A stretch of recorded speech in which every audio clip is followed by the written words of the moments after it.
over the years with powerlifting, and you'll laugh at me for this, and it is pretty funny, but I'm a psychopath. What can I say?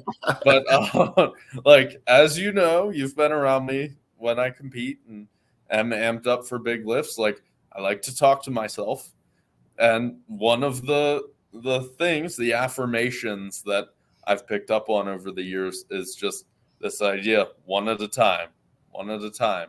And I, in part, picked that up from my coach, Bill McCarthy, as well. He would always tell me one at a time on meet day, because I used to do this, and I've seen people do it also, where bringing it back to powerlifting, I don't take an opener seriously. And then if you don't take 90% of your max seriously, it's still going to feel darn heavy, even though it like shouldn't be a max.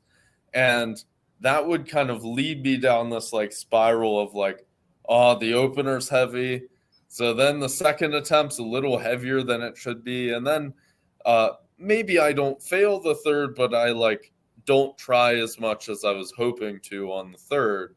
And my attempt at solving that was adopting that one at a time mindset, because I was like, okay, the opener is the only thing in sight until I've done it. And then the second attempt is all there is. It's like one, and you're slowly building. And by the time you get to the third, hopefully you've earned the attempt that you wanted to have for your third. And remembering back, you had something similar where I remember, especially early in your lifting, your opener would move a little slow, and I'd ask, and you'd be like, I just wasn't trying.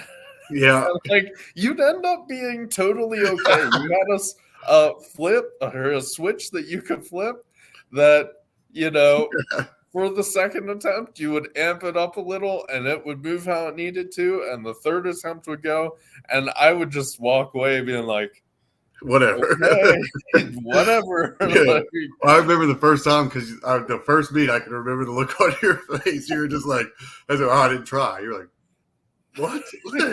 like, you only get 9 of these. Right. Like, why didn't you try? Like, oh, yeah. That was hilarious. That I can remember that specifically now that you brought it up.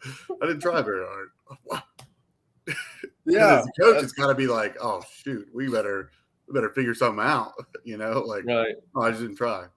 And that's where communication, you know, between coach and athlete, I'm sure you run into this on the football field too.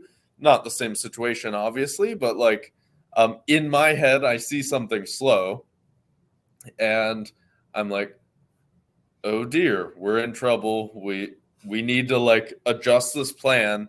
And, you know, for those of you listening who have competed in powerlifting, you know, you have 60 seconds once the lift is over to put in your next attempt.